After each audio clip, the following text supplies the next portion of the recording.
سر النادي الاهلي هو رجاله. رجال النادي الاهلي اللي كل واحد فيهم بيشتغل للنادي الاهلي. محدش بيشتغل عشان صوره، محدش بيشتغل عشان خبر، محدش بيشتغل عشان تلميع، محدش بيشتغل عشان يستفيد من النادي، محدش بيشتغل الا لصالح النادي الاهلي. وعلى فكره في ناس بتعمل حاجات كتيره جدا ويقول لك كده في التليفون، فلما انت تعرف تتكلم يقول لك اوعى تقول يا عم، يقول لك من فضلك اوعى تقول، لو سمحت اوعى تقول، ولو قلت هطلع اقول ان الكلام ده مش صحيح. ويكون عامل حاجه كبيره جدا للنادي الاهلي، ما تلاقيهمش في صوره، ما تلاقيهمش في شو، ما تلاقيهمش في خبر ابدا. ما تلاقيهم مجمعين كده يحتفلوا ببطوله، يحتفلوا بانتصار، يحتفلوا ان شاء الله بتدشين استاد النادي الاهلي الجديد. هذا هو سر النادي الاهلي. للي مش عايز يعرف سر النادي الاهلي، ان كل اراداته لتنميه منشآته ولتقويه فرقه في الكوره، في السله، في الفولي، في الهاندبول، في كل اللعبات الاخرى. ده سر النادي الاهلي، ان الناس بتشتغل لجمهور النادي الاهلي، لاعضاء النادي الاهلي. ولما اقول للجمهور يبقى بتكلم على الفرق، ولما اقول للاعضاء يبقى بتكلم على التطوير في المنشآت. لان انت النهارده بالاسر معدي المليون عضو، بسم الله ما شاء الله. سر النادي الاهلي في التفاني اللي موجود عند الجميع. ولما اقول عند الجميع، عند اي حد منتمي للنادي الاهلي، حتى في جمهوره اللي بيشجع العظيم اللي بيروح المباريات في كل الاوقات. دول على الراس من فوق. في اعضائه اللي ما بيفوتوش فرصه عشان يدعموا النادي الاهلي، في عماله اللي ما بيفوتوش فرصه عشان يحاولوا يزودوا من قيمه النادي الاهلي. سر النادي الاهلي ان الكل بيشتغل عشان يرفع من قيمه وقامه النادي الاهلي. ده كنز النادي الاهلي. لمن يسأل عن الكنز، هذا هو الكنز بتاع النادي الاهلي.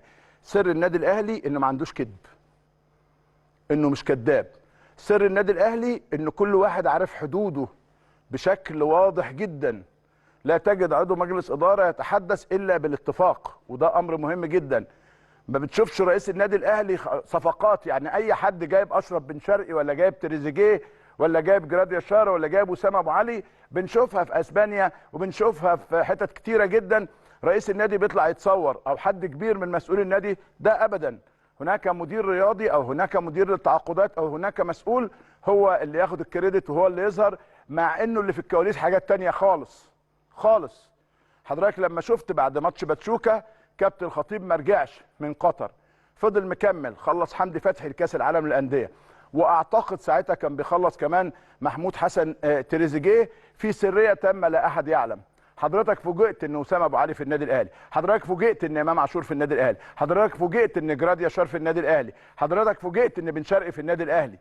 حتى على المستوى المحلي حضرتك فوجئت بانه احمد رضا في النادي الاهلي، ومن قبله مصطفى العش، دون ضجيج. وما تلاقيش واحد هنا يقول لك اصل انا مسؤول في مش عارف ايه وبتكلم اقول ايه وواحد يتكلم ايه، دون الانتقاص من شأن ولا من حق احد. ده سر النادي الاهلي. باختصار الاحترام، باختصار الحب، باختصار التفاني، باختصار العمل. قول باختصار زي ما انت عايز، لكن الكل هنا بينتمي الى عائلة النادي الاهلي التي وعدت فاوفت ونفذت وانجزت وستنجز باذن الله. ان شاء الله بنقول مبروك للنادي الاهلي هذه النقله الرائعه الكبيره اللي انتظرها الكثير والكثير من ابناء الشعب المصري.